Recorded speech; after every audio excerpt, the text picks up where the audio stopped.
Jadi rekan-rekan, saudara-saudara sekalian sebangsa dan setanah air, ini saya katakan ya, kita ini kan diperintah oleh 0,01% manusia yang 30.000 orang itu menjajah 2.285 juta manusia.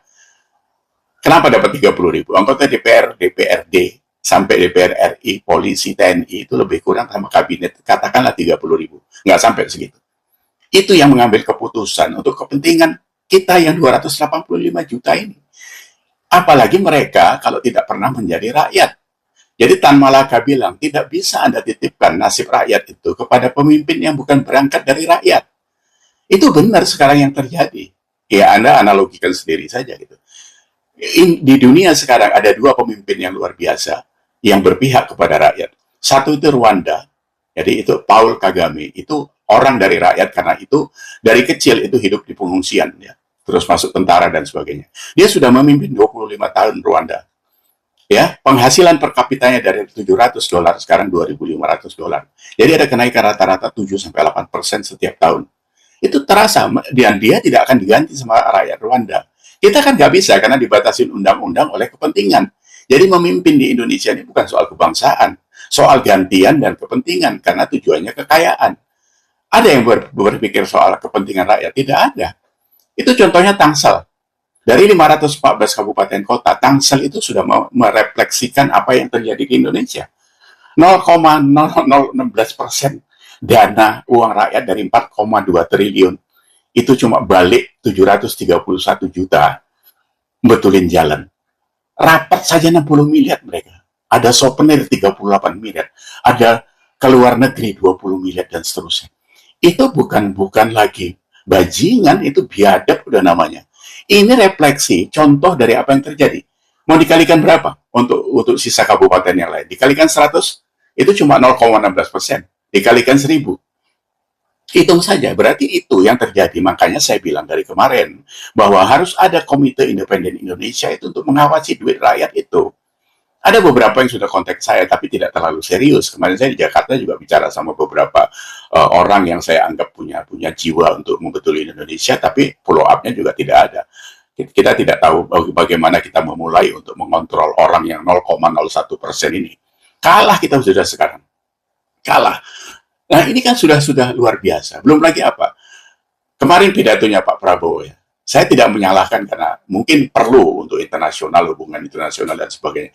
Tapi nggak usah terlalu selangit juga menurut saya kayak gitu. Pidato soal genosida dan sebagainya dikeploin Trump. Tahu apa Pak Prabowo pikir? Di hatinya Trump. Emang gue pikirin gitu. Uang dari tahun 48 urusan Palestina sama Israel itu nggak selesai kok. Ya kan?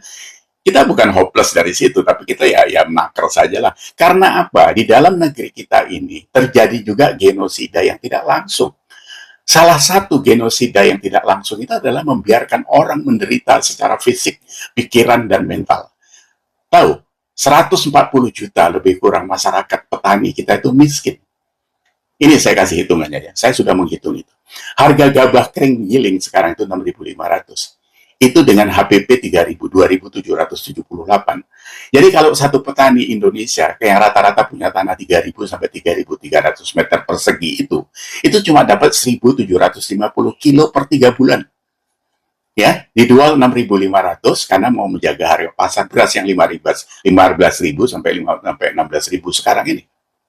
Anda tahu berapa penghasilan petani itu? Satu kepala. Kalau pakai standarnya BPS itu 600.000 itu pas. Kalau 3 orang per rumah tangga, karena ada 28 juta rumah tangga petani di Indonesia. Kalau pakai standarnya PBB, miskin semua. Nah, jadi kalau kita bicara itu, sebenarnya genosida yang tidak langsung sedang terjadi di Indonesia. Kapan ini bisa berakhir? Ya 0,01% orang yang mengurusi di Indonesia itu untuk rakyat Indonesia ini harus berpikir lebih baik, tidak menjadi bangsat atas bangsanya sendiri. Itu yang terjadi sekarang. Jadi nggak usah malu-malu kalian. Ini yang terjadi sekarang. Jadi kalau kalian memperkaya diri begitu luar biasanya, tidak pernah. Tangsel itulah itu contoh yang paling mendasar. Terima kasih sama Leoni itu, kita harus terima kasih sama dia. Ini kan harus diberesin yang kayak gitu. Apakah kita bisa beresin dari mana? Saya ditanya sampai bingung. Dari mana kita mau beresin itu? Itu dari Pertamina seperti itu. Belum lagi PLN. Saya punya hitungan semua. Sudah saya siapkan kapan kita mau diskusi, kapan kita mau merubah itu. Tapi kalau kita bicara sama orang-orang pemerintahan, sama nggak akan bisa, memang nggak akan bisa jalan, karena mereka tidak akan mau. Di demo diapain mereka menter aja kok, nggak akan mau, karena mereka sudah masuk ke kubangan kebejatan itu dan dinikmati di situ. Kita yang menderita memang. Jadi sekali lagi, refleksi dan tidak tercapainya pembayaran pajak kendaraan bermotor itu adalah refleksi ekonomi rakyat Indonesia. Jadi nggak usah kalian tekan-tekan dari situ, Bahlil. Jangan. Kau melukai hati orang begitu banyak. Kau juga kan ada anak orang kampung, anak orang miskin kau dulu. Jangan sok-sokan kau. Bilang sama Pak Luhut itu, jangan marah-marah pakai kau-kau. Ya, Pak Luhut itu kan jadi oligarki, dari rakyat juga dulu kan itu. Nggak usah lupa diri lah, Pak. Jadi kalian-kalian yang jadi pejabat itu jangan melambung ke atas langit ketujuh sana. Jangan mau ngecat langit, sementara celana kita melorot, itu artinya gitu. Gaya-gayaan tapi rakyatnya kayak gini. Kalian tuh betul-betul, aduh, bicara penjajah dan sebagainya. Kalian itu sekarang jajah masyarakat Indonesia yang 280 juta ini, kalian jajah itu. Jadi kembali lagi kepada rekan-rekan sekalian, masyarakat Indonesia, ya kita apa ya, masyarakat yang sangat santun, apa ya, tidak mau ribut sebenarnya kalau nggak ketekan. Kalau kita ini kayak orang Nepal udah habis kita kemarin-kemarin itu. Oh ya, dirugikan kita juga karena kalau kita bakar-bakar halte, bakar-bakar kantor DPR itu duitnya rakyat juga nanti yang bangun. Kita nggak usah sampai ke sana, tapi kita coba. Tapi ya saya terus terang memang agak frustrasi memang kalau kita bicara itu. Sekarang kita ada medsos ini bisa spill, bisa sharing seperti ini. Yang melepaskan unek-unek saja. Jalan keluarnya saya nggak tahu. saya nggak tahu jalan keluarnya seperti apa. Saya ngerapiin rumah tangga saya sendiri, lingkungan saya sendiri. Kalau mengharapkan orang-orang ini yang jadi pejabat dari partai segala macam, ini kan kita memang disetting dari partai yang tidak bisa apa-apa kita ini. Rekrutmennya rusak, isinya sampah, terus mereka memerintah atas nama rakyat, kita yang ditindas. Oh bayangin itu, uang rakyat itu dikembalikan cuma 0,016%, sementara yang mereka menikmati makan siang saja seperti itu. Wah, nggak bisa bicara apa-apa gitu. Ya, jadi sekali lagi, ya coba kita bertahan dengan kondisi yang sedemikian.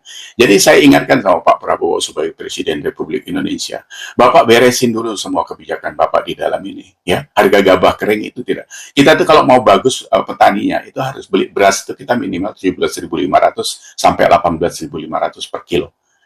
Karena hasil panen rakyat Indonesia itu, petani Indonesia itu cuma 5,2 ton per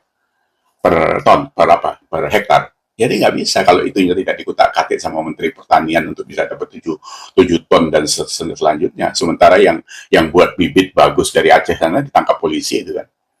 Kacau kalian memang ini semua. Ya, saya pikir sementara begitu. Jadi kita apa ya, harus dengan keprihatinan kita harus bisa manage kita sendiri. Belanja harus ditahan-tahan, tidak harus. Tapi itu tadi kata orang, belanja yang ditahan di mana? Kita nih besok aja makan nggak jelas katanya. Ya posisi kita memang posisi pertanyaannya besok apa makan gitu. jangan bicara dulu makan apa gitu. Besok apa makan, baru makan apa, makan pakai apa, makan di mana, baru mereka yang di atas sana itu sudah pada kelas makan siapa. Ya, jadi saya pikir begitu dulu. Terima kasih kita sudah ngobrol. Sampai ketemu lagi. Assalamualaikum.